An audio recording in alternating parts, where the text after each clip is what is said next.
Okay, so we'll get back into it. Apparently, Jeff's playing presentation roulette. He said we could show any slides we want, and he'll present to them.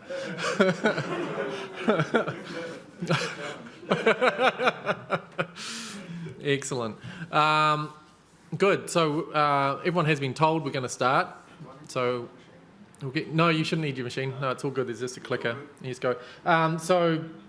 There's some headphones we found in the woman's bathroom, so that limits it to like 5 people, maybe 10.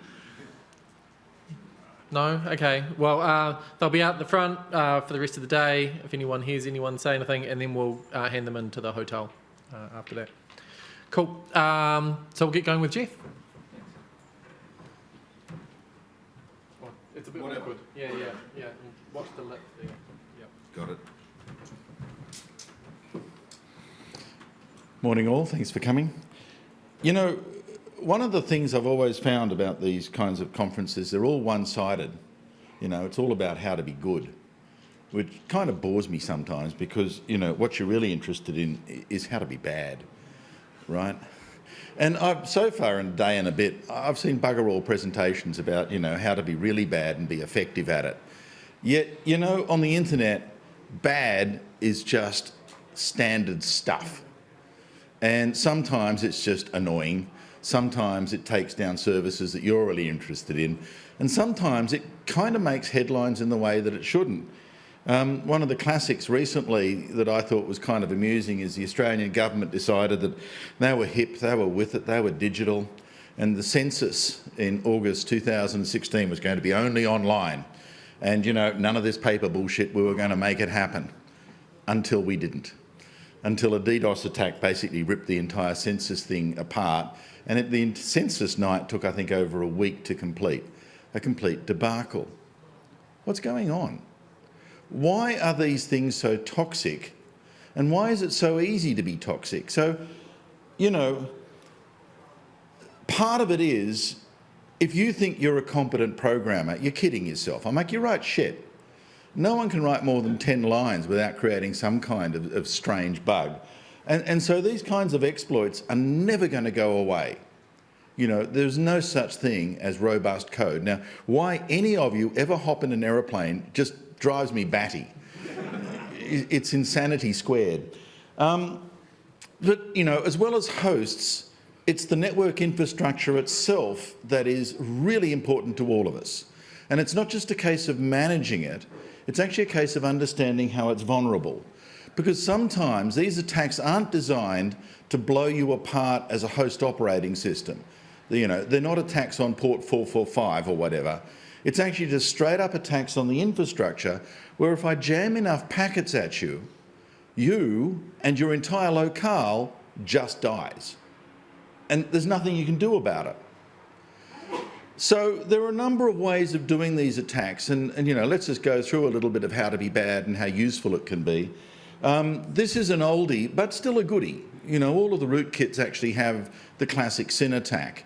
What do? I just send you heaps of SYNs. I can fake the source address because I'm really not interested in it after that. Why is it effective? Because operating systems used to, whenever they saw a SYN, thought, aha, someone needs to talk to me, I'm going to create a session state, pull aside a bit of memory, oops, and then sit round, send an answer and wait for the next packet. So if I send you 1 million SYNs, you start to have a memory problem. If I send you 10 million SYNs, you're dead. So, you know, as an attack, it was really effective, and the response was also really effective. Most systems now use SYN cookies. So I send you a SYN, doesn't matter what the port is, you basically send back a sequence number that says, if you ever act that, I'll do something with it, but at the moment I've forgotten you, you don't exist to me, piss off. So in terms of an attack, it's not very effective. Why? SYNs are only 40 bytes long. If I really want to get a terabit of attack traffic up there, I fail. So, you know, as an attacker, I'm wasting my time. I could try SYNAC reflection, where I just spoof out the source address because no one does BCP38 and no one ever will, sadly. So, you know, I set up a source address of you, well done. I send out TCP SYNs to everyone using your source address. You get back a bunch of SYN-ACKs going, what the hell happened to me? Why are people responding to non-existent connection requests? Unfortunately, it's not very effective. Again, the SYN-ACK's only 40 bytes long. You don't have state. You just basically discard it or even set a reset. It doesn't really matter. And as a reflection attack, it's pretty piss weak. So on the whole, if I'm going to be bad, TCP's a shit choice.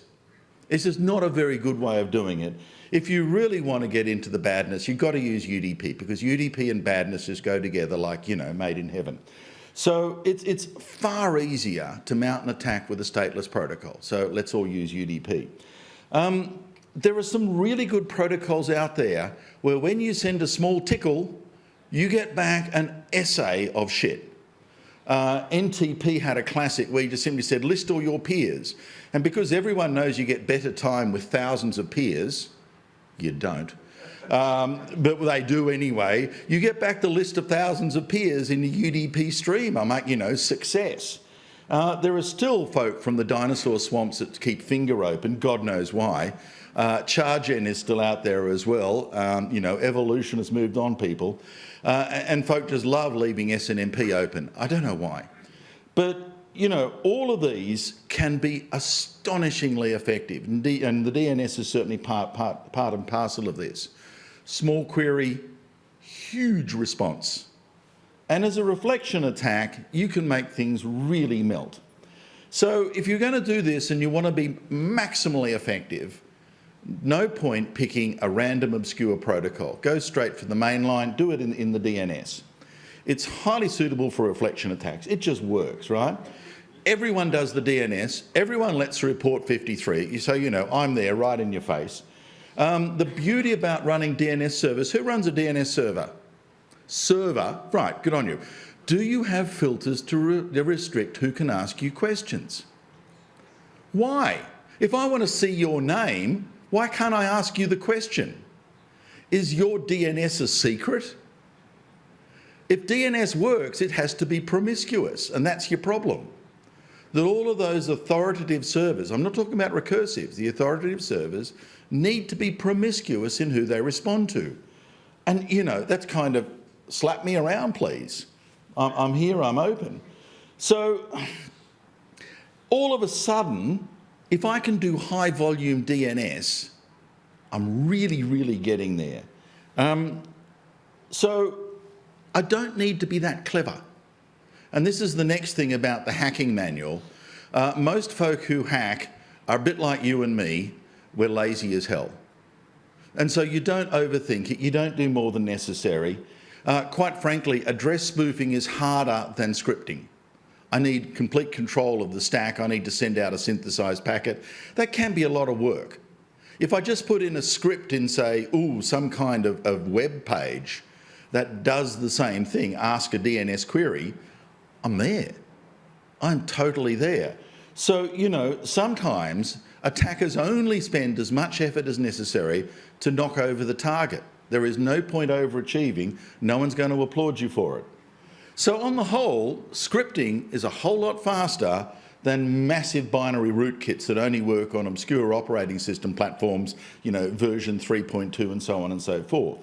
So the other part of this is, if you're going to make this really work, do exactly what everyone else is doing, because it's bloody hard to filter it out. If you actually mimic normal traffic but just up the volume, almost all kinds of filtering that you can deploy inside your network don't work. There's no signal that this particular traffic is anomalous, because the good traffic and the bad traffic is indistinguishable. It's the total sum of all that that's your problem, and none of them tells you that they've got the evil bit set. So, you know, attackers don't overthink this. They're not complex creatures. If they're doing it well, and some of them do it bloody well, they simply do what's normal, but just a lot more of it.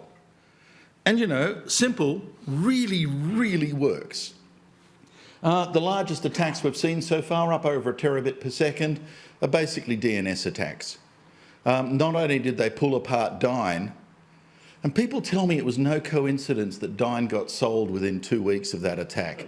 No, it was absolutely a coincidence. Yeah, right. Not only does it pull, has made some of the largest attacks we've seen, we have no defence.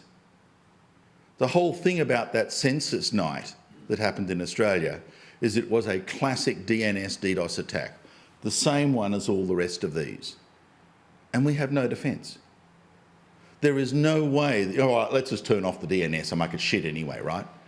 What are you going to do then? Because if you don't have the DNS, you've buggered up addresses, you've run out, and so now you're in NAT, so addresses don't work. And if you turn off the DNS, well, that's it. I'm sorry, unemployment queue, off you all go. It ain't going to work, right? So we need the DNS, and everything uses the DNS, so it's a marvellous attack point. And, attack things. If I wanted to be a pain in the butt around the world, I'd attack the root. I may not succeed, but if I attack the root servers near you, round this island, these pair of islands, I could probably make life shit for a day. If I really just wanted to be pesky and just be annoying, I'd attack the servers for .nz. Because, if I really push enough traffic at them, no one else will be able to actually find a question answered. And if I keep the attack up long enough, caches will run out, everything will die. So, attack the servers if you really want to be successful in making life hell. Best place, as I said, the root. Why the root? Think about the DNS for a second. When I want to resolve a name, jeff.com.au or whatever, my system has no idea where to start. What's the server for com.au? Well, I don't know. What's the server for AU? I don't know. So every single stub resolver has only one piece of information, the root. It has the 13 v4 addresses, and if you're lucky, the 13 v6 addresses for the root servers.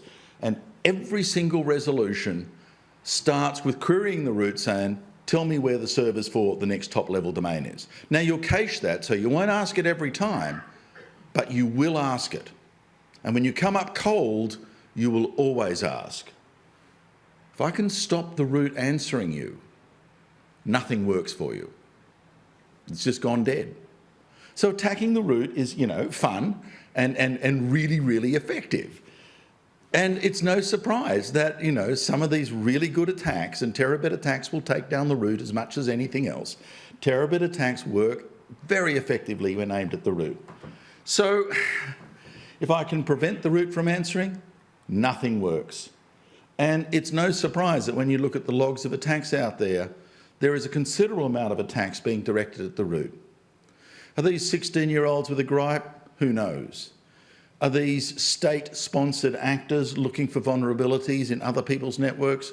Who knows? But this is not a simple game played by, kids. This is a very serious game played by cyber warfare folk, and they practice it as a profession.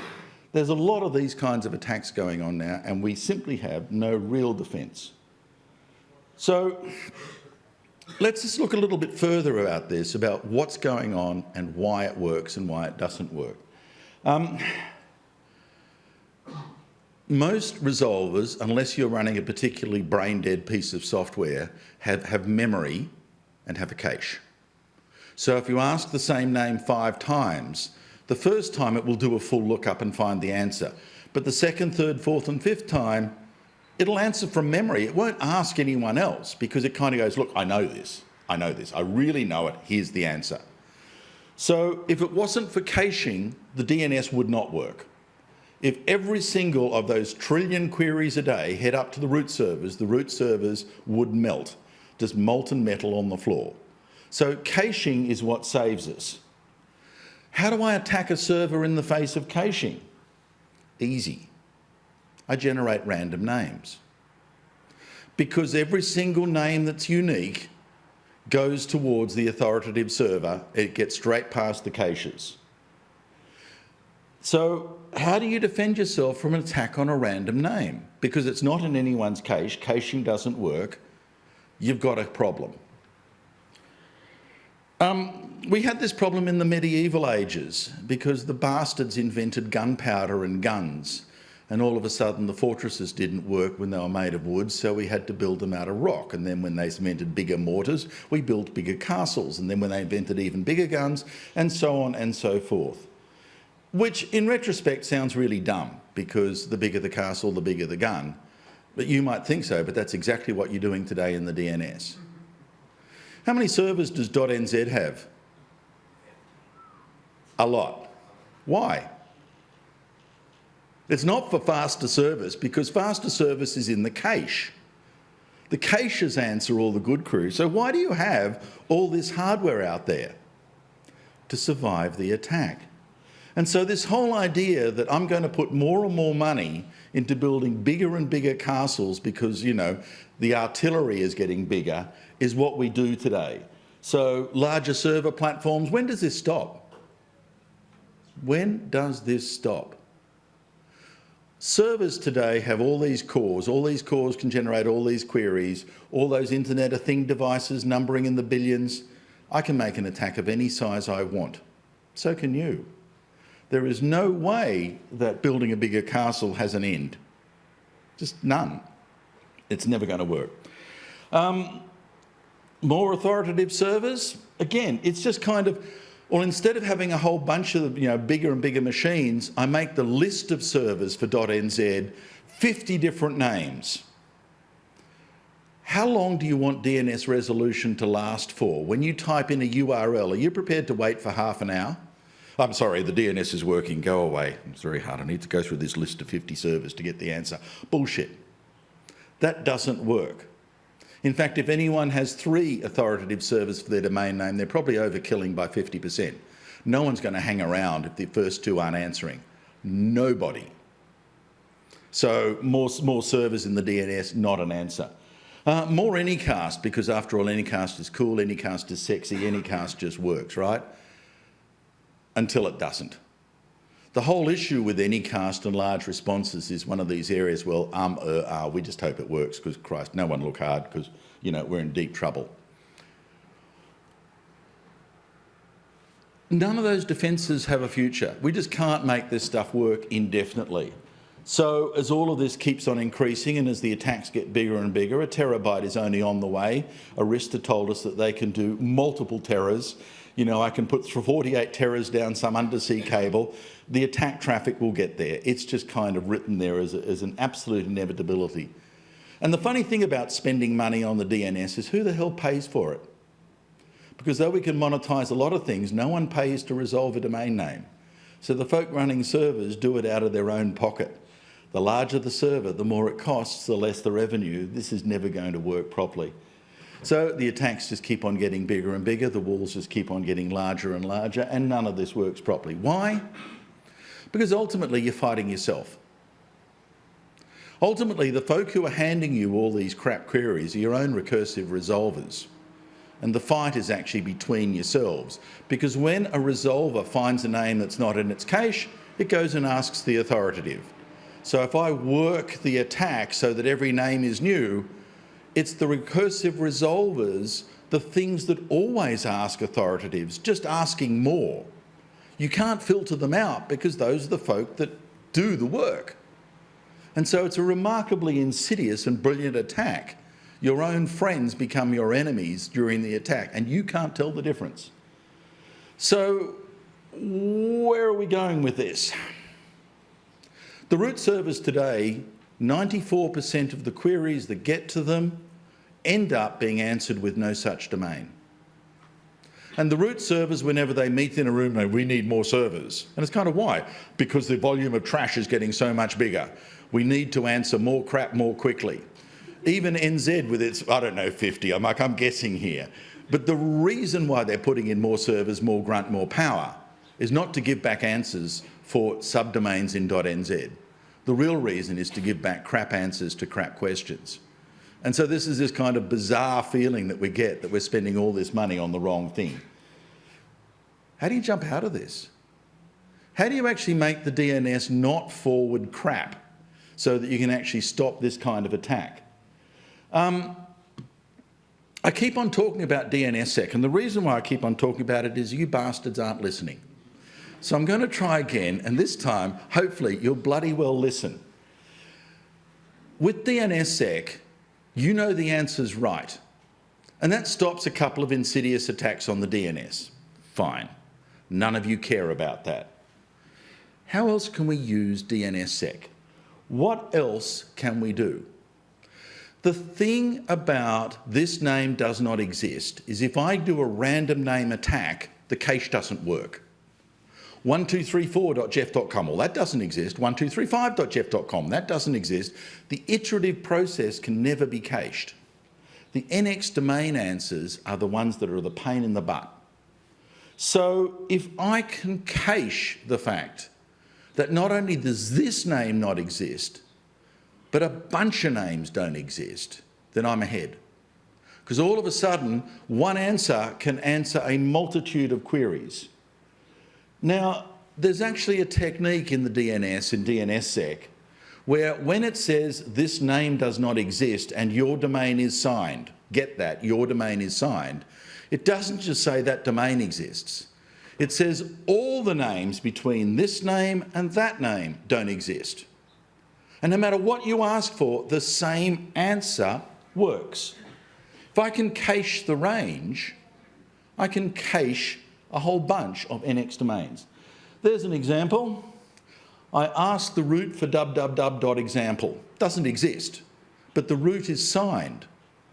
So the response I get back says, all the ASCII strings that lexicographically sort between Everbank and Exchange don't exist. Now, if my recursive resolver figures that out, and I ask for example A, example B, example C, they never ask the root, they just send me back that answer. Rocket science? No, just do a dig through Google's public DNS and you'll see this in action. Because Google's public DNS is one of the few resolvers that actually do this aggressive form of NSEC caching. That when the domain is signed, they cache the range, not the specific. If you want to cache the root, that's 3,000 entries, only 3,000.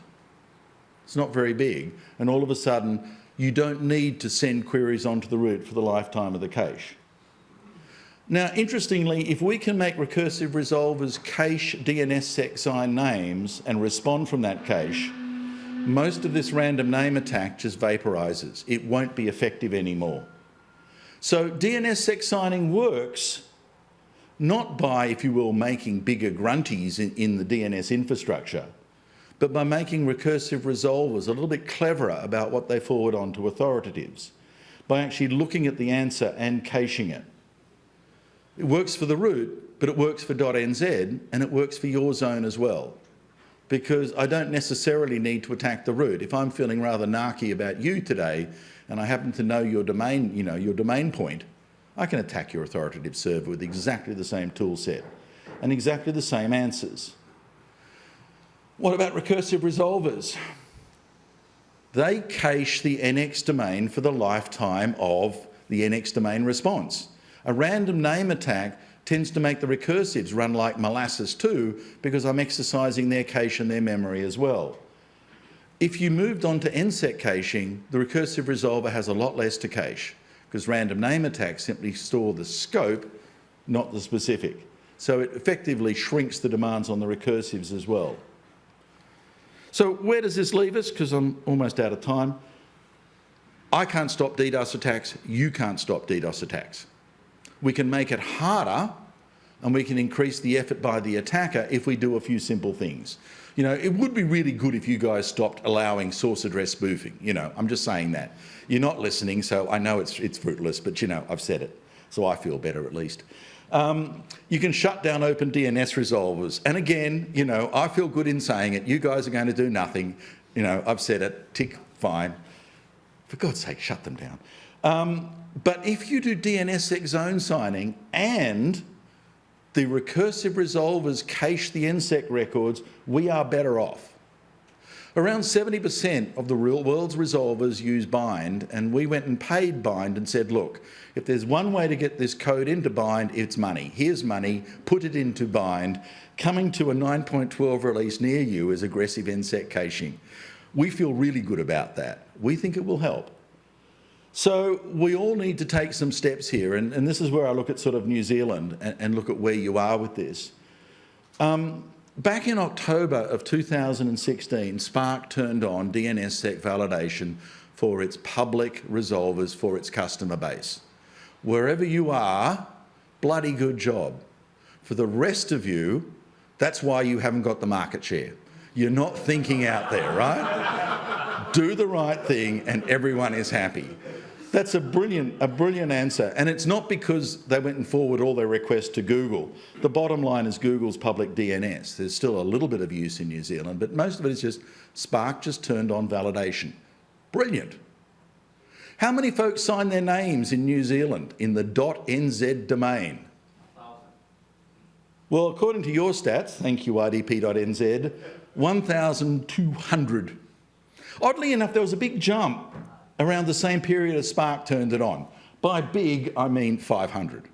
Now, I know it's a small island, and I know, there aren't that many people, but let's look at this relatively. 0.17% of the names in the .nz zone are signed. I'm like, that's shit. That's not even impressive. That's just crap. So why is this important? Because quite frankly, we can make the DNS a lot more resilient to really simple attacks if you do a couple of basic things. And one of them is signing your domain name and actually allowing NSEC signatures to take over this incessant torrent of NX domain queries. You will be better, recursive resolvers will be healthier, and quite frankly, these attacks will be much, much harder to mount. So for the last time, because I'm not going to repeat myself, bloody use DNSSEC now, okay? Thank you.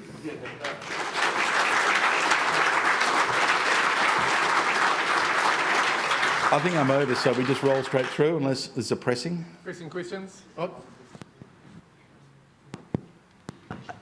Thanks for adding the code for the, Daniel Griggs from NZNOG. So thanks for adding that NSEC aggressification to bind. Is it feasible to do with NSEC 3 as well?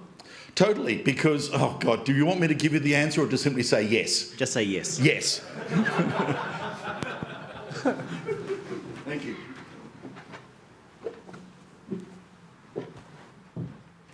So, the guys from Facebook gave us some notebooks and pens to give away.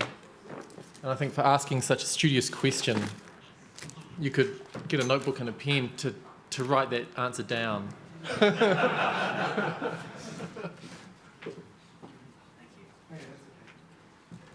And now we have hopefully a different solution to DDoS, and then we can contrast and compare after.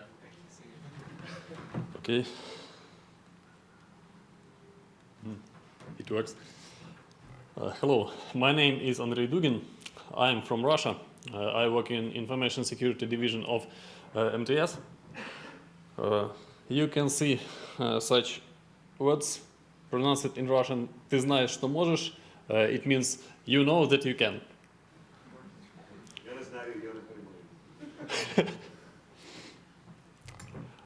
What is MTS? MTS in brief. It is one of the largest networks in Russia and Europe. It provides mobile network, internet services as fixed network and Wi-Fi services, and also managed security services, and system integrated services also. Big infrastructure, large infrastructure is also a challenge for people who protect them. One of the problems is DDoS. We know that DDoS type amplification is not new, it's popular, and spoofing is the source of this problem. It's not news, but it is actual in spite of BCP 38 and FC 5966 that were issued in 2000 and 2010 years. But every network engineer may prevent spoofed packets going from his network using UAPF feature. UAPF feature must be implemented as close to the edge of the network as possible. So you can see parts of config in Cisco-like interface for Cisco EOS. The first type of attack is DNS amplification. What techniques does hacker use to bomb somebody? He uses source spoofing. He uses DNS entries, size manipulation, to have a much more larger response that it generates request. And DNS request high rate. This high rate is provided by a lot of botnet members, infected devices, infected users, and another. You can see a part of Shodan report. Please raise up your hands who use Shodan. Thank you. I can see it's almost popular. In brief, what is it Shodan? Shodan is a search engine which search not for content on sites. It searches for IP addresses for systems connected to the internet. It is the most dangerous search engine because it may show everything about your IP address with public services. Everything to you and to any other people. Everything to hackers. So you can see on this report top countries with DNS servers. It's a quantity of each IP address with publicly available DNS service port 53. So you can see these statistics, and another report we can see open resolvers quantity on countries. This absolute number and percentage according to the previous slide. What percentage of open resolvers is between DNS servers? So it's very large as for me. Common attack architecture. Who participates in the attack? Attacker manage command control center. Command control center provide commands for infected devices botnet members. These infected devices botnet members, when receive command, generate spoofed request to open resolvers. Open resolvers resolve the request and answer with amplified reply to victim. Victim have network overloading and some service disturbance. What DNS entry types usually use hackers? Any RSIG, DNS key, and TXT, because their response size is much more than A1s. What everybody who have public server must do to eliminate vulnerable DNS servers. The first, if your public server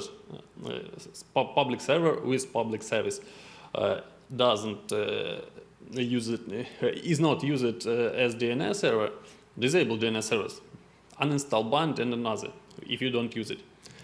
Disable another unused services, because each service is a path for vulnerabilities, and vulnerability is a path to hack your server. If you administrate your servers via internet, use access list, and it is better to administrate your server and protect management protocols with management VRF, accessible only via VPN server, via VPN connection, via terminal server, and another points. So use default deny. Default deny is when you configure any service, any rule, any access list with such manifest. Allow only this that you want to allow, and not any other. Patch management. To avoid vulnerabilities usage, install latest security patches after the testing on the testing environment. You may also use DNS with TCP protocol. It will increase your server load, but you may be sure that your server is used only with legal purposes, and it processes only legal requests, no spoofed ones. And response rate limiting. About response rate limiting, I'll tell some later. part of config you may use on recursive server, on authoritative server to eliminate recursion on it. So you can do this on your recursive server to allow recursion only for trusted IP addresses for your clients using your server as a DNS relay. And how to implement response rate limiting on the recursive server. For example, we have such an architecture. Attacker, command control center, botnet members infected. We have stub resolvers. Stub resolvers, it may be IoT devices, Wi-Fi stupid routers, and another. They are connected to the internet provider, and they use provider DNS server. If these devices have open resolvers on the board, and attacker say command control center to attack victims, infected devices send spoofed requests to stub resolvers, they redirect it to DNS server. This request from stub resolver is legal for DNS server. It must process it. Then it resolve it, and amplified response is going to DNS server, from it to stub resolver and for victim. So you can see who may die. Victim may die. Stub resolver may die because it's not very strong, it may die. DNS server may die. If DNS server will be overloaded, you may see the effect to entire provider segment using this DNS server. So, what to do? How to implement some measures? Please examine this DNS query dump part. You can see that type txt highlighted has such hex string. Another type, RSIG, DNS key, txt, any has unique patterns. So we may analyze it and use IP tables. If we have no level 7 DDoS scribing service or we have no DNS firewall, we may use elementary IP tables. For example, we can see that hex string which if the DNS packet on port 53 contains such hex string between 40th and 123rd byte is found, this packet must be allowed only 3 onces during 10 seconds from one IP address. So it's not very not enterprise solution, but it is a solution which may help you with DDoS attack with architecture I described here. So you may change this string to another, and so by this way you may protect your server. Another attack is NTP amplification. The root of evil in NTP amplification is vulnerability NTP mon list. At the first, NTP mon list was introduced as a feature, but some time later this feature transformed to a bug, because NTP mon list replies from server may be used in attacks. So, attack architecture is common. What to do with NTP server to eliminate the ability to use it in DDoS? You must upgrade NTP server because last server version are not vulnerable. You may restrict by access list usage of your NTP server. If you provide NTP service only some your network fragment, you may also restrict NTP commands. on the server. Now, examine the part of config. For Unix, minimum NTPD server is here. You may edit config with such strings, add trusted IP addresses, disable monitor, and disable time modification. For Cisco, you may create a SL, apply it for NTP. You may use SL deny any, or you may permit only one network and apply it to your NTP server. Also, you must permit NTP peering with NTP servers used for your router and apply SL to the NTP. That's it. A type of attack is SNMP amplification. The root of evil of SNMP amplification is SNMP default community, names public or private. When SNMP bulk request is going to NTP, not to NTP, to a server with active SNMP service, the response may send some hundreds of strings. For example, if we analyze with Shodan a quantity of publicly available IP addresses with SNMP default communities, we can see such picture. All these IP addresses are with public or private community, and they are available from the internet. How does it work? SNMP bulk is going with public community to the server, and you can see large response with 300 of lines. You can also see in TCP dump that response size is much more than request one. Attack architecture is common, no one uses it here. So what to do to eliminate vulnerable servers? Permit SNMP only on trusted interfaces. Change public or private community for version 1 and version 2C to more complex ones. Restricts management IP addresses, so use access list or use architecture to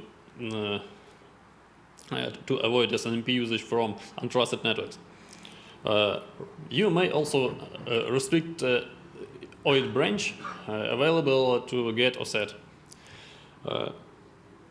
SNMP community is not unique for device. There may be as lot as you want, such as usernames. So minimize a quantity of SNMP communities on your devices. SNMP v3 with security features such as encryption and authentication is good. It is very good. It is incredible if you use SNMP, but it's much more complex in configuration than SNMP v1, v2c. And if your server is not monitored by the SNMP, disable it.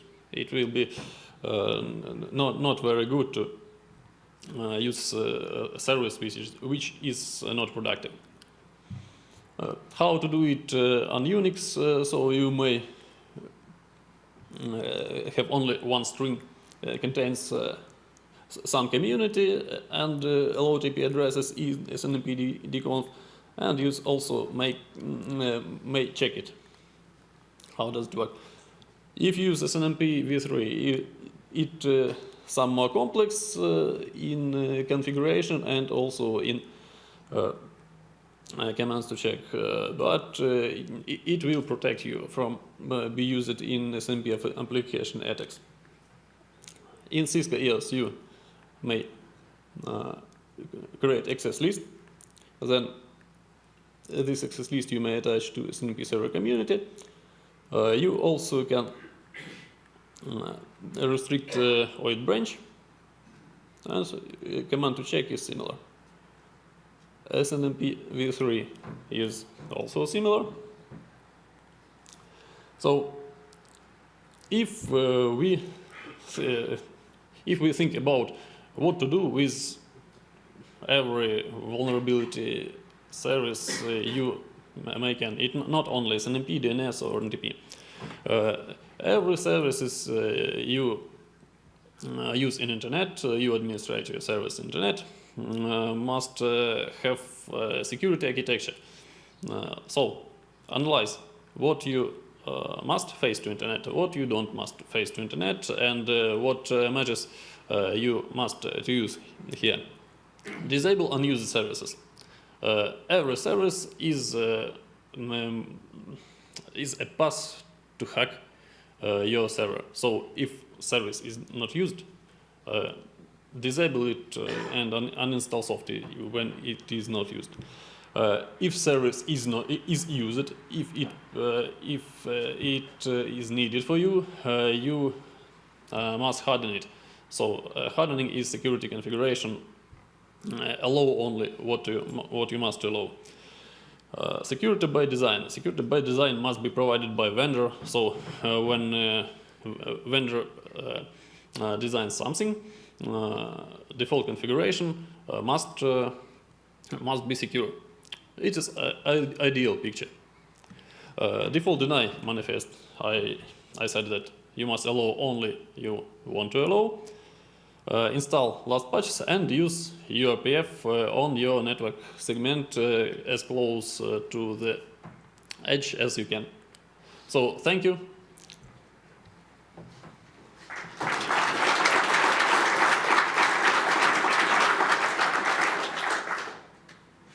Questions?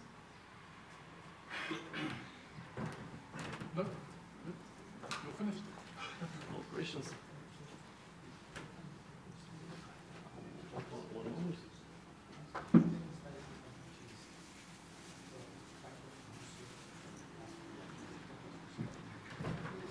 I wanted to give some gift from Russia to somebody who asked me questions, but if there are no questions, I will give to I will give this. It's a very good idea. Next presenter.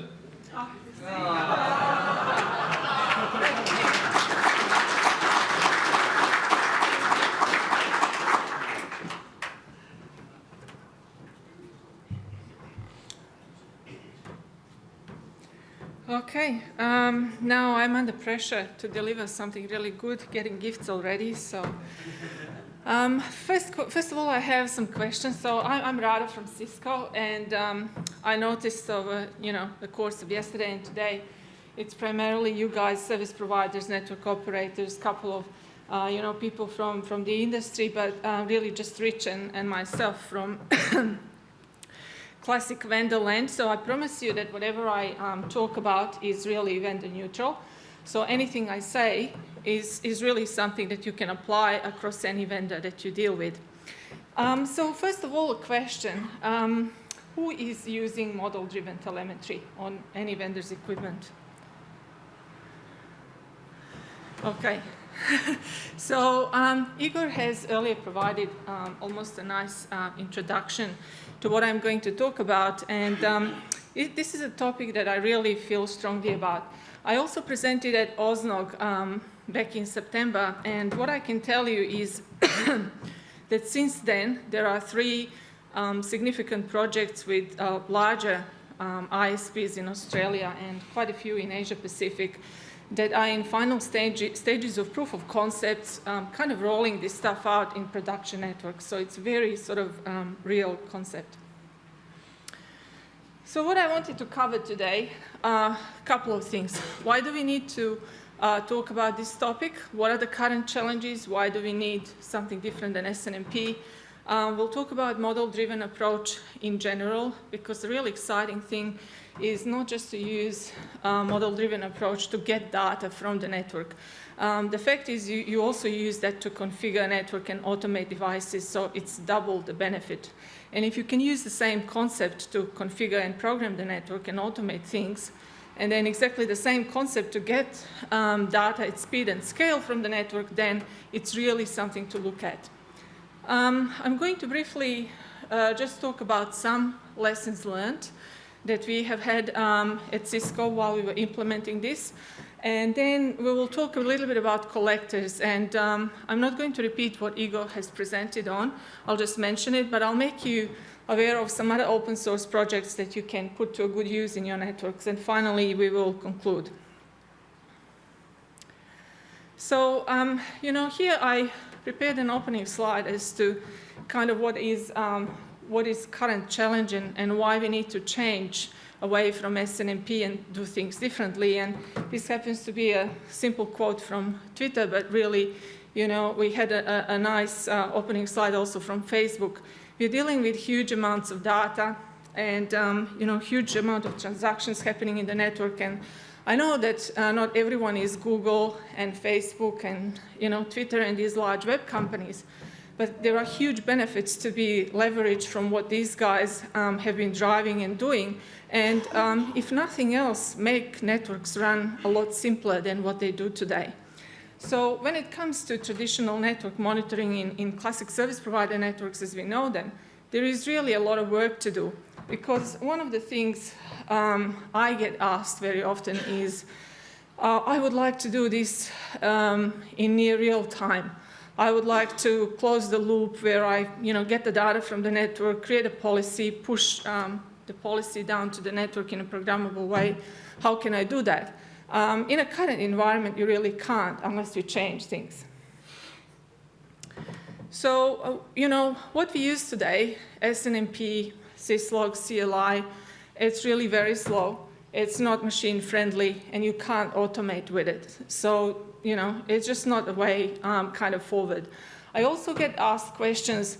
So if I have model-driven telemetry, if, Juniper gives me this ability, Nokia, Cisco, all the other vendors, what can I really do with it? What are the use cases?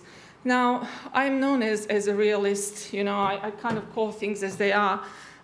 What I can tell you with certainty that the very good starting point is getting rid of SNMP. And that's your first use case. And while you do that, you can then get ideas around what to do next.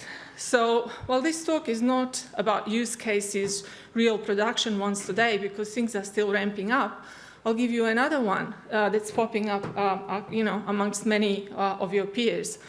And you might think, really? But, I have a case, that I'm sort of working on, that people are saying, I have my core network, I'm thinking about, changing vendors, deciding what to do next. I have capacity issues at the moment, on my core links, and I really don't want to buy more line cards and do any upgrades until I sort out where am I going with next. So I need to shift traffic pretty quickly from some of those links to the others. So could I do something near real time with the tools and what I already have? So that's a case for telemetry already.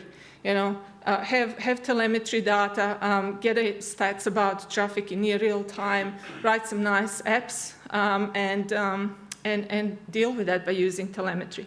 So if that's not enough, then we can think about some more to start with. So I already said to you, SNMP is a great starting point. This is a test we did in the labs when we kind of first started evaluating the benefits. And, I'll show you the comparison with model-driven telemetry approach a few slides later. But what this particular test did, we kind of did 10 seconds polls with using 3 pollers, a simple, humble SNMP interface MIB, and we did measurements every 30 minutes. So horizontally, you can see, first 30 minutes, second, third, and so on. And we did this, while running traffic across more than 100 gig interfaces, because this has been developed for large web players, so that's wider scale, but that's a minor point. So what is really the point of this slide is to show you that in the first measurement interval, I get my response in about 10 seconds time. And then as things start building up, next 30 minutes and the next 30 minutes, I can see my SNMP slowly dying off and not able to cope. And why that's happening is because we really can't even manage to finish the first cycle in the first measurement interval before the next one starts, and sort of things start to build up exponentially, and it takes more and more time to complete the cycle and get the response from those SNMP walks. So you will see what the result is in case of telemetry, and why that is one of the drivers to swap things.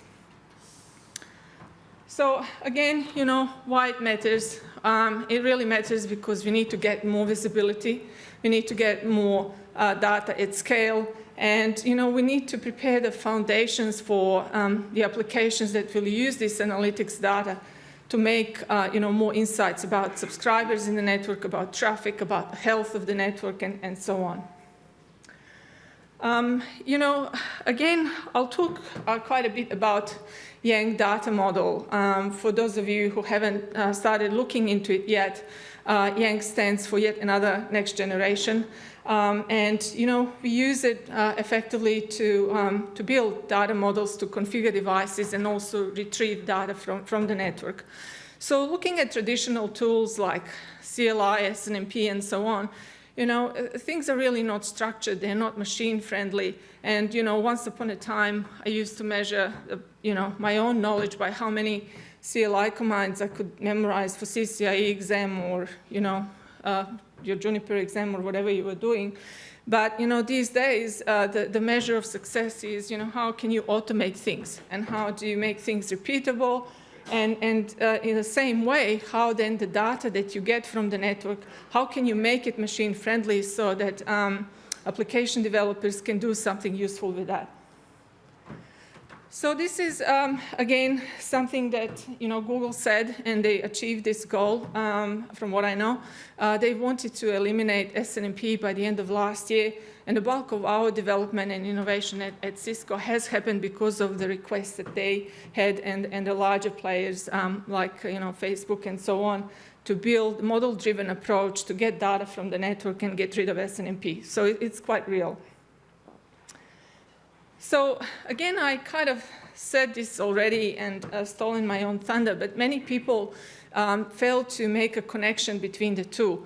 I'm talking about today about model-driven telemetry and how you use Yang models and hierarchical data structures to get useful insights at scale from the network. But, you know, when you couple that with the fact that you can use Yang models also over protocols like netconf and others, which we'll see shortly, to also program the network, the truly multi-vendor network, white box, Cisco, or anyone else's, then that really becomes powerful for operators, because you use exactly the same way to configure, to retrieve data, to operate, and you do that at speed and at scale. So, you know, that's why I'm saying the key architectural principles really here are to achieve network programmability, to achieve visibility and telemetry, and to be able to use also your network devices, whatever they are, whichever vendor supplies them to you, or white boxes if you use them, to also host additional applications on those devices. So again, gone are the days when, you know, when you're deciding to buy a new piece of equipment, where you look at what are my feeds and speeds and, you know, nerd knobs and things like that. You really should be looking at how can I make my choice so that I can automate these devices easier and that I can get data from them quicker and at scale.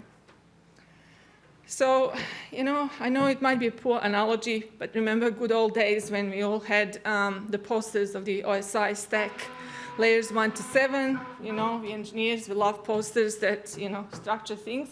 This is my new kind of thing. You know, this shows what are the things that we need to worry about when it comes down to network programmability and model-driven telemetry. So we have our Yang data models, and I'll talk to you about different Yang data models and what are some of the considerations shortly. Then we have to choose the transport. You know, we use SSH, HTTP, HTTP2, which protocol. All started with netconf, restconf, and finally, I think the way of the future, as Igor said, is gRPC, because it can be used for configuration as well as data retrieval and the telemetry, and it's very efficient. And again, it's Google's contribution to the industry. And then we need to choose the encoding scheme. Used to be XML, JSON. Again, Google protobufs is something that is the way to go.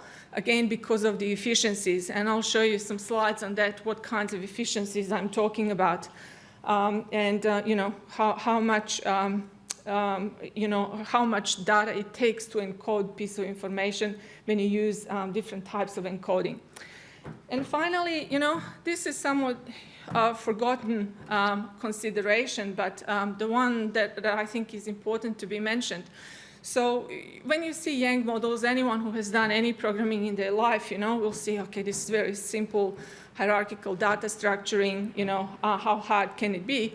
But, a lot of application developers, they don't really want to know about Yang data models, and they don't want to bother looking into Yang models.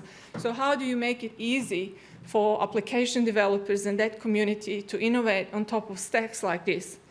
So we've released something called Yang Development Kit into open source. Again, it's in the open source. That is nothing really but the translation from Yang data models to different APIs, Python, Ruby, Go, C++, and so on. So your application developer, doesn't need to know anything about Yang. They can simply do what they want because they can use YDK as a way to provide that sort of translation. Now let's talk a little bit about Yang data models. We in the networking industry, we love our protocols, we love our industry bodies, who is more important, who is driving the development. So there are prominent players in this space, who drives the standardization. Obviously, vendors themselves, they write what's known native Yang data models because they're obviously keen to model and expose all the features that they developed in their operating systems over time, all the nerd knobs that we all learn to love and get emotionally attached to, whether it's Cisco or Junos. So they will model all of that and expose it through Yang models, so they're very comprehensive and very rich. And then on the other hand, you also have OpenConfig, which is consortium, which doesn't have vendors' presence. So the operators and, larger web companies, they said, we want to build a lowest common denominator of all the features and things that any vendor will support. So when we put this Yang model to use, it will work across any network's device. Now, that's really a good thing, but at the same time, you have to make that call. Is that sufficient for you to have a very basic Yang data model that will not have all the nerd knobs that you perhaps learned to use over the years with the vendor of choice that you had in your network? So most vendors, from what I can see, are committed to obviously developing their own native Yang models and also OpenConfig. But IETF is developing Yang models, and also Metro Ethernet Forum has joined the effort as well. So, these are the things to think about, more so in the configuration and network programmability space. What do you settle on? What do you choose to run in your network? And then what you kind of follow. Now, in terms of configuration, so we're all convinced we need model-driven telemetry. It's really cool. It helps us, replace things like SNMP and open up some new opportunities for, simplifying the way we operate networks. So how do you configure this? So just have a kind of snapshot. Up there is a kind of native Yang model from the Cisco XR, and this is the OpenConfig. You can't spot the difference. It's just what model can support and what is reflected in the model. But essentially on any network device from any vendor, all you need to configure is when you want data to be sent, what kind of data you want to send to a collector. You need to specify the IP address of the collector and a protocol in the encoding that you want to use. So it's very simple.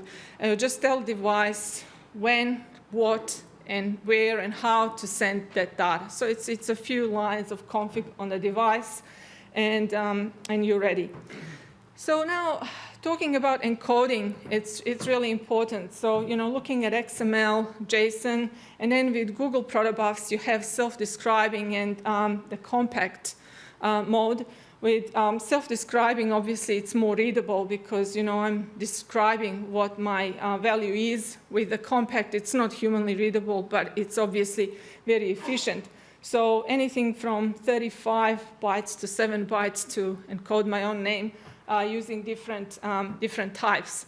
As I said, this is not an area where you need to spend too much time thinking. Should be really looking at using GPB and using gRPC as the underlying protocol. The only thing is, it was mentioned by Igor again, with, you might find GPB fairly appealing because, it's still efficient, but it's humanly readable to an extent. In this particular case, you need to worry a little bit about protofiles. So, vendors do need to supply protofiles so that the collector can decode what is being sent by the device. It's just a snapshot for your own reference because you'll have slides available after the event as well on YDK and that whole open source effort that you can leverage and pull off the GitHub around the translation between the Yang models and the various APIs. So now I was just going to share a couple of sort of lessons learned from our side, from development, from testing of the model-driven telemetry at scale, and some things to kind of think about and pay attention to. So it's an interesting thing if you look at control plane and data plane and protocols, and where they fit in. So anything from BGP monitoring protocol or NetFlow, and then all the way to SNMP, it's an interesting thing that, the narrower the scope of the protocol and the narrower the scope of the data that we're trying to get off the device, the shorter amount of time it takes to get it. So something as broad as SNMP, it takes a fairly large amount of time to get the data, as you could have also seen from the initial diagram that I've shown you.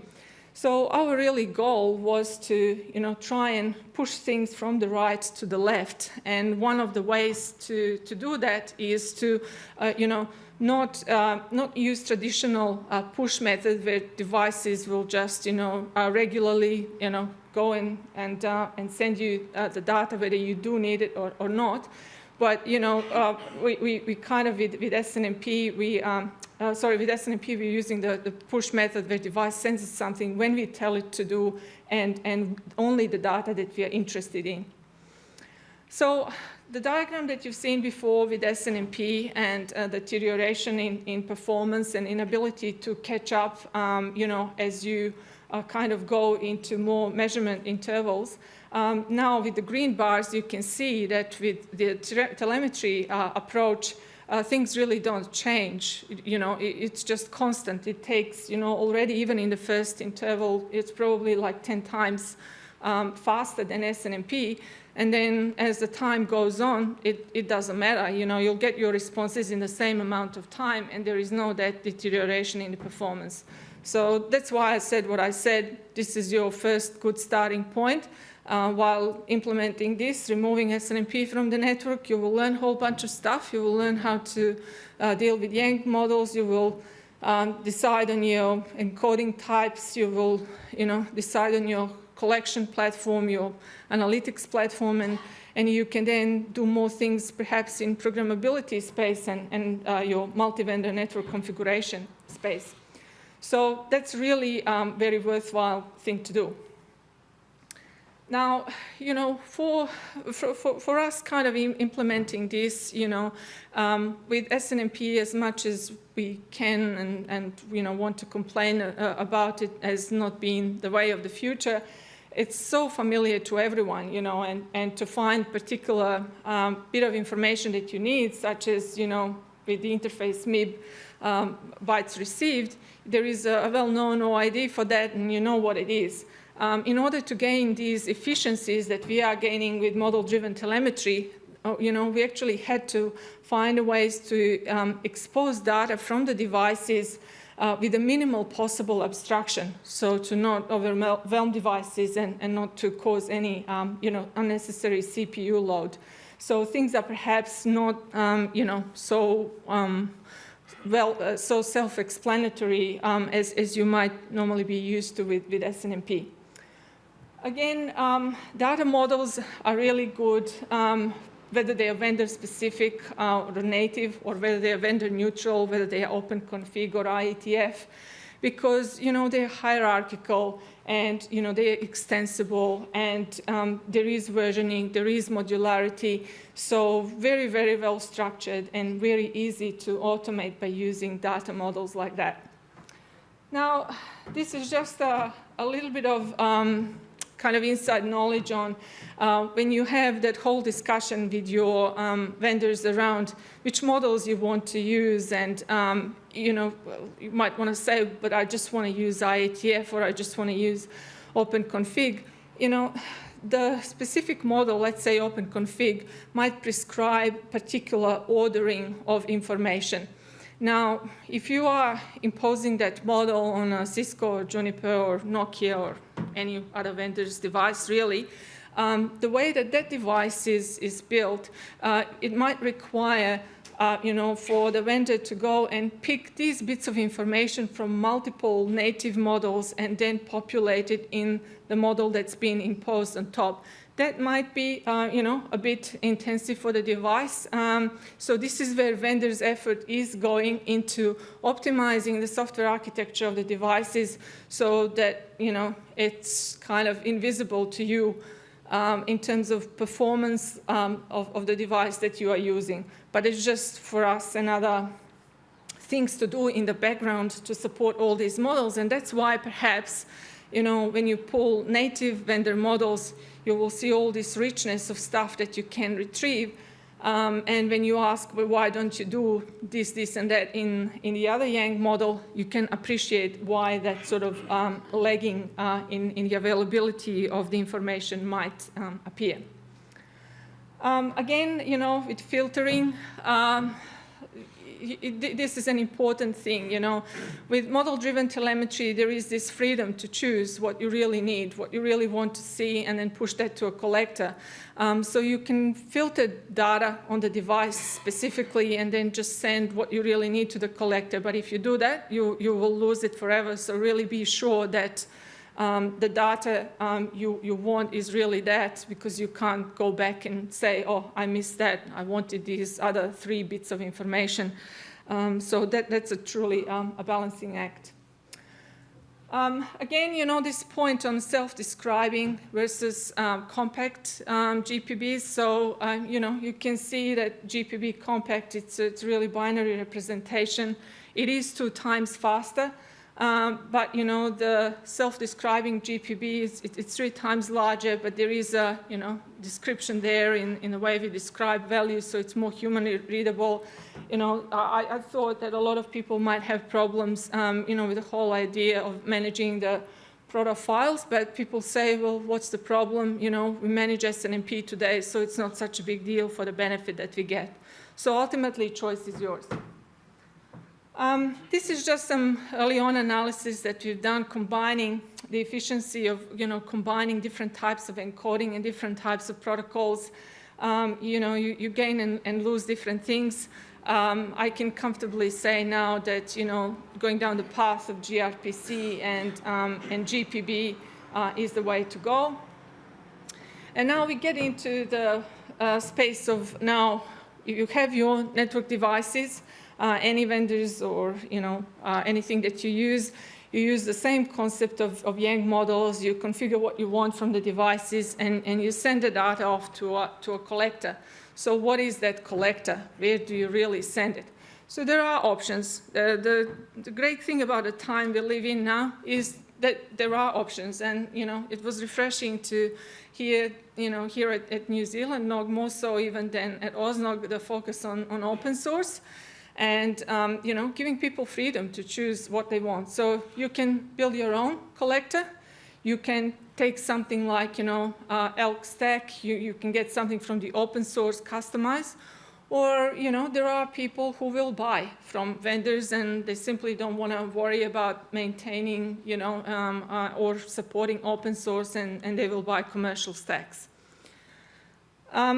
Again, here the important point and really something not to kind of forget is that with the whole ability to get so much data and at scale, the power is not in just the great amount of data that we are able to retrieve at scale and with certain speed, but it's also diversity of that data. If I can combine, my BGP monitoring protocol with data I get from streaming telemetry, with NetFlow and so on, then I can really make some useful use cases, and the ones I'm starting to see already are really in the traffic engineering, in near real-time traffic engineering space. So, with collectors, it's all about, I get the data from the devices, I store it, and then I have my applications use the data. So I'm not going to spend time on Elk Stack or Elastic Stack now. That's something that you can use. A lot of people use this in sort of, lab environments, few in production. There are also things like, Prometheus and InfluxDB for time series database. Grafana, you can do a lot of nice displays and customize it to display what you really want. So that's all free. Just making you also aware of another open source addition that we made in addition to YDK. It's Pipeline. It's really the ability to output telemetry data to a file to time series database, whether it's InfluxDB or Prometheus to Kafka. And we also developed an adapter to Splunk. So again, it's out there in the open source, and you can use it to test and put even in production if you want. Now, this is something that I'm also excited to share with you. It's an open source contribution that we made to Linux Foundation about a year ago, but it doesn't seem that many people are familiar with it. Verizon recently decided to standardize their sort of baseline analytics platform on this approach. It had a very cute name. It was Panda, as in, nice and fluffy panda, but there were some trademark issues and so on, so it had to be, to my, really dissatisfaction, changed to Panda without an A. It stands for Platform for Network and Data Analytics. Again, what this is a whole bunch of existing open source stuff, Kafka Bus, the open source NetFlow collector, PMACT, and the other open source initiatives that exist out there, packaged together so that you have this platform that you can install and you can get data sources such as SNMP, syslog, NetFlow, streaming telemetry. You publish it and you make it available to consumers of the data so that they don't have to go to the network many times. My favorite example is actually to do with NetFlow. I have service providers I know that use it for billing, for DDoS detection, for other things. So if I can just subscribe these applications to the bus and I collect the data once, and then these applications take it and subscribe to it as they need to, it becomes very efficient. So again, it's purely in the open source domain. It's a foundational platform. You still need to develop or buy your own applications and decide to do what you do with the data that you gather. But I'm using it here to illustrate, just like also the guys from Facebook did, like we've heard from OpenNMS and others, that there is a lot out there that's been contributed by maybe unlikely sources like Cisco into the open source domain, and that you can put to good use without actually paying any money for it.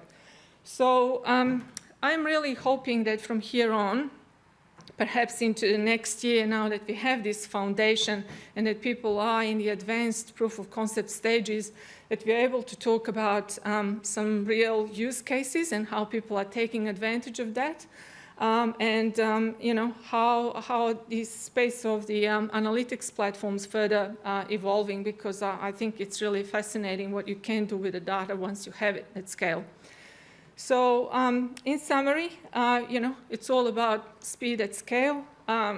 Data models are definitely in your future, so get familiar with them, start using them. You can start from the telemetry angle, or you can start from the programmability and the network configuration angle, because I don't think people will be buying NMSs for a long time, if at all.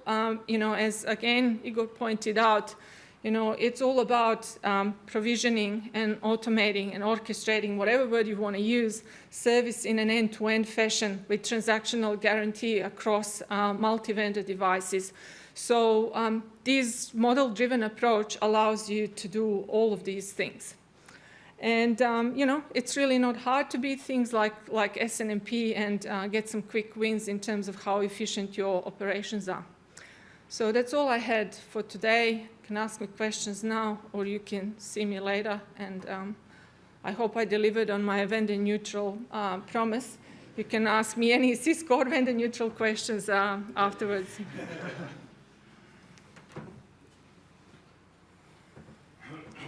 I find myself in the weird position of having to defend SNMP. Okay, you can do that. And I thought you might. Yeah, I spend a lot of time in SNMP, and several of my guys, we do a lot of contributions to net SNMP and things. 99% of my SNMP problems tend to be from the vendor's implementation of the protocol. Yeah. And not, now, Cisco, granted, Cisco actually does a very, very good job. Yeah. But my question, because I do have a question, I didn't want to sit here and complain, is that when Cisco's competing with Juniper and they're competing with Foundry, management is often, the quality of service for management is down there at the bottom. Yeah. I mean, it used to be if you threw enough traffic through a router, SNMP would just stop working. Yeah. Is there even, so with, my question is, with this model-driven telemetry, is there a movement to actually make it a higher priority than pushing packets? Because the problem you run into is a lot of these issues come as soon as the traffic gets a certain level, all of that stuff gets pushed away. Yeah, so I can tell you a couple of things, you know, and I'm always known also within Cisco for speaking my own mind, so I'll do that as well. So I really think that, I'm not saying to people don't use SNMP if you're happy with, you know, the way your network runs, the scale, the, you know, how long it takes. I'm not saying that at all. I'm just saying, you know, every now and then in the industry you spot a transition and you say, well, this is really taking off and this is going to happen, and these are the initial benefits that we see. We at Cisco are definitely going to go down this path of, you know, driving model-driven telemetry, because it makes also less impact on the devices, and that precious CPU can be left to do something else, and you know, not try and look how to, you know, further optimize the SNMP performance. So, you know, legacy stuff will always be there, but you know, I'm moving forward.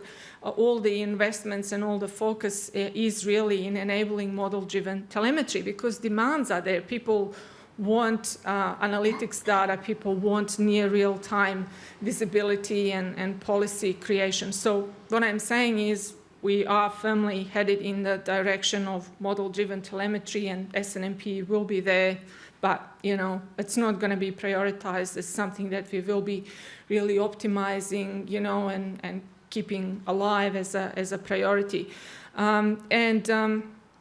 I would also say that if anyone was asking me, okay, I need a new network management system to configure your devices, let's say Cisco, or if you ask me Juniper or anyone, I would not be suggesting that people buy traditional NMS. I'd be suggesting that people, you know, buy a system, open source or a vendor solution that uses, you know, netconf and yang to program that multi-vendor network because of the efficiencies and the speed and the multi-vendor support. So that's my kind of answer. Thank you. Hello. Again, sorry I sound like Darth Vader. Not on purpose. So I had one question because like all of this is very good, but like from your perspective, do you think that the hardware is keeping up with this? And I'll provide some context, right? So we have telemetry and we are, you know, with like everything that comes and looks sparkly, we tend to look at it, right? Yep.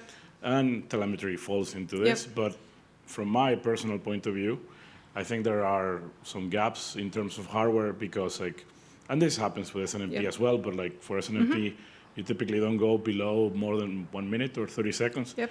So people, at least in the beginning, came to me and says, oh, you can do this every second. I went like, okay, let's do it. Yeah. And then I found, okay, I have 30 data points that show the same number, right? Okay. And I'm like, okay, now you need to explain this. And then people start like peeling the onion. And then they found out like, oh, you know, like this gets aggregated on the ASIC every 30 seconds. Yeah. So like, you know what I mean? Like, I think it's all good to like, you know, get like these sub-second counters and all this stuff. But like, I find that when people and vendors, and you know, you're with Cisco, so I need to speak to you like a vendor. Yes. Talk about this, they rarely talk about hardware. We see it with like Broadcom chips and like Jericho and this type of stuff, which is like, you're going to get all these ports. They have no monitoring because we took the SerDes and we used that for ports instead of monitoring. Yep. So like, you know, what's your take on the hardware side of this? Oh yeah, okay. I mean, it's a great question. I think, you know, I tried to hint there at a few things, and like, for example, definitely things do have impact on hardware and so on. From a Cisco perspective and the testing I've seen and I've done, obviously, in operating systems like iOS XR, and Igor found this as well. He said, you know, are getting optimized. They're getting optimized. Things like iOS will not get optimized. And, you know, I don't have a problem in saying that because, like, it was invented when no one else had a router. So you can't keep the, you know, history of, I don't know how many years ago and stuff that's been happening over the last 10 years, giving you the same levels of performance. But, you know, absolutely we are optimizing ASICs. And to be also fair, there is so much choice out there. I mean, you know, for us and for all the other vendors as well, there is a choice of custom silicon, and you get the disclosure on what you can get with that in terms of performance, and you get merchant silicon and what you can get with that, you know, in terms of performance and cost and so on.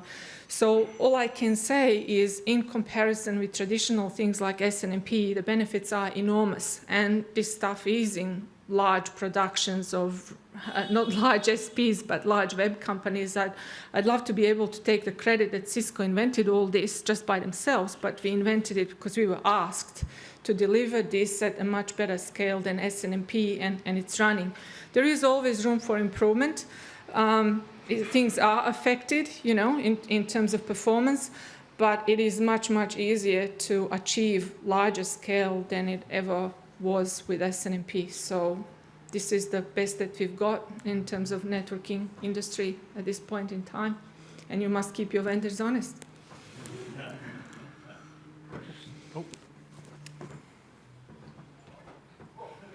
All right. I just wanted to kind of add onto that a bit. Like, there's people might not know, but there's actually two ways of doing it. Sometimes the device is aggregating the counters, and it goes to our you know, routing engine and the CPU, and it aggregates that, and it sends to the server.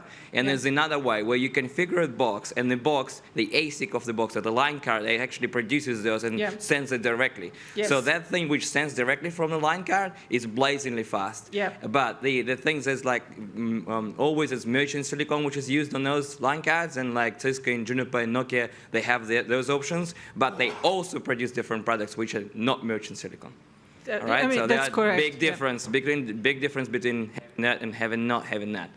And so in different intervals you can get the granularity of that different and stuff like that. So for some of the vendors, it's actually really granular. You can get sub-second if you want to. I'm not sure its scale, but like couple 100 gig interfaces easily, like maybe couple plus, you know, hundreds of 10 gig interfaces and stuff. It does work, but you know, I guess I only tested on couple platforms, so I don't know about everything. You're absolutely right. And again, I try to speed through things. I always tend to think that what I have to say is very basic, so I brush over, but maybe I shouldn't assume that. So when I showed you the example of, getting the bytes in as an OID within the SNMP, and then I said we are paying great deal of attention as to how do we get the equivalent data from the device to make device function more efficiently.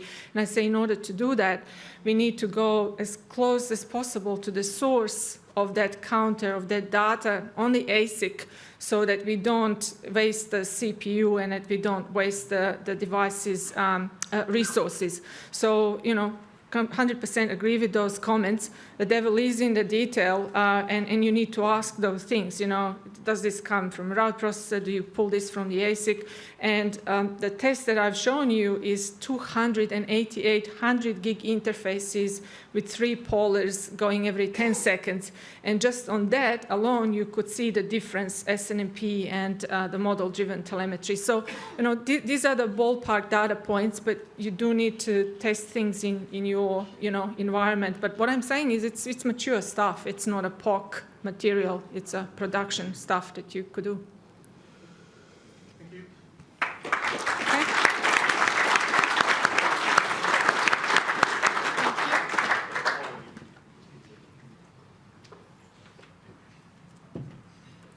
Excellent. So I'm assuming Jose can get his own Facebook notebook anytime he wants. And only one of the other two actually asked a question. So.